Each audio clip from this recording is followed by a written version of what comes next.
जाता है। बेहद शुक्रिया सुशील पांडे हमारे साथ जुड़ने के लिए, तफसीलात फराहम करने के लिए। जामिया कैंपस में पुलिस के लाठीचार्ज और तलबा पर वहशियाना कार्रवाई के निशानात पूरे कैंपस में बिखरे हुए हैं, जो पुलिस की कार्रवाई का हाल बयान कर रहे हैं। वहीं बहुत से तलबा को पुलिस कालकाजी पुलिस स्टेशन ले गई, जिन्हें बाद में छोड़ दिया गया। इन्हीं तलबा में एक तालिब इल्म तनवीर अहमद हैं, जिनसे हमारे नुमाइंदे खुर्रम शहजाद ने बातचीत की और ये जानने की कोशिश की कि पुलिस तलबा के साथ कैसे पेश आई।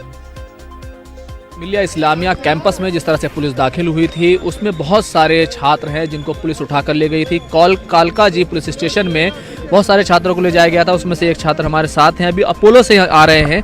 क्या नाम है आपका और क्या हुआ था? मेरा नाम तनवीर अहमद है। मैं जामिया में MA conflict analysis peace building का स्टूडेंट हूँ। मैं तकरीबन लाइब्रेरी में बैठ के पढ़ रहा था। उसके बाद मगरिब वक्त मगरिब बाद का है।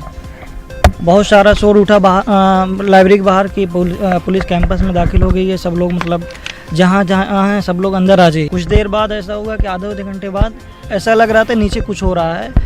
आपके चोट कैसे लगी, क्या हुआ था? जी, तो मैं अंदर लाइब्रेरी था, तो हम लोग मतलब सब लोग ने, जो हमारे सीनियर, तो उन्होंने कहा कि आप लोग यहाँ पर बैठिए, हम लोग दरवाज़ा बंद कर देते हैं। 10 मिनट के बाद CRPF वाले आते हैं, वो दरवाज़ा शीशा तोड़कर अंदर दाखिल होते हैं। उसके बाद जहाँ जिसको पाते हैं उसको मारने शुरू करते हैं। जो उसमें भागा उसको भाग गया। हम लोग इस लायक नहीं थे कि हम लोग भाग सकें। उसके बाद उन्होंने हमको डिटेन कर लिया। आपको डिटेन कर लिया, कहाँ ले जाया गया, कितनी देर रखा गया? हम लोग को डिटेन करके तकरीबन यहाँ से 8:30 बजे करीब, हमको पता नहीं था कहाँ ले जा रहे हैं, लेकिन पहुँचे तो पता चला कि कालकाजी मंदिर रेलवे स्टेशन पे हम लोग पहुँचे हैं। वहाँ पुलिस स्टेशन में तो वहाँ पर तो पहले से मीडिया वाले ठीक थे, मतलब वहाँ पे मौजूद थे। फिर यहाँ के हमारे वकीला के MLA अमानतुल्लाह खान साहब और एक हर्ष चंद्र मंदर करके कोई हैं, हाँ, वो भी आए। तो उन्होंने हम लोग को बहुत तसल्ली दी कि आप लोग बैठिए, आपके पास कुछ नहीं होगा। यहाँ आप लोगों को वहाँ से कब छोड़ा गया और अभी आपके कहाँ चोटें हैं? वहाँ से हम लोग को तकरीबन सारी कार्रवाई कंप्लीट होने में तकरीबन 3:30 बज गया। उसके बाद मेडिकल ट्रीटमेंट के लिए हमको अपोलो लाया गया। तकरीबन हमारे साथ 33 बच्चे थे। तो सबको ज़्यादा चोटें थी, जैसे कुछ लोगों का सर फटा था, कुछ लोगों का हाथ वगैरह टूटा हुआ था।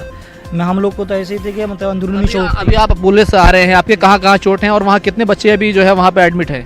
अपोलो से मैं अब लास्ट स्टूडेंट, सब लोग आ चुके हैं। एक्सरे वगैरह होने था, CT स्कैन होने वाला था। इस वजह से मुझको ज़्यादा टाइम लग गया और मुझको ये मतलब था ही मेरे हाथ, मुझको पुलिस वालों ने बहुत मारा। तो कैंपस के अंदर मारपीट हुई है। ये देखिए इनकी MLC है जो मैं आपको दिखा रहा हूँ कि अभी आखिरी स्टूडेंट हैं जो अपोलो से यहाँ पर आए हैं और अपनी जो रुदात बता रहे थे कि किस तरह से पुलिस ने उनके साथ बर्बरतापूर्वक सलूक किया और उनके साथ मारपीट की गई है। कैमरामैन सत्य प्रकाश के साथ खुर्रम शहजाद, न्यूज़ 18 दिल्ली।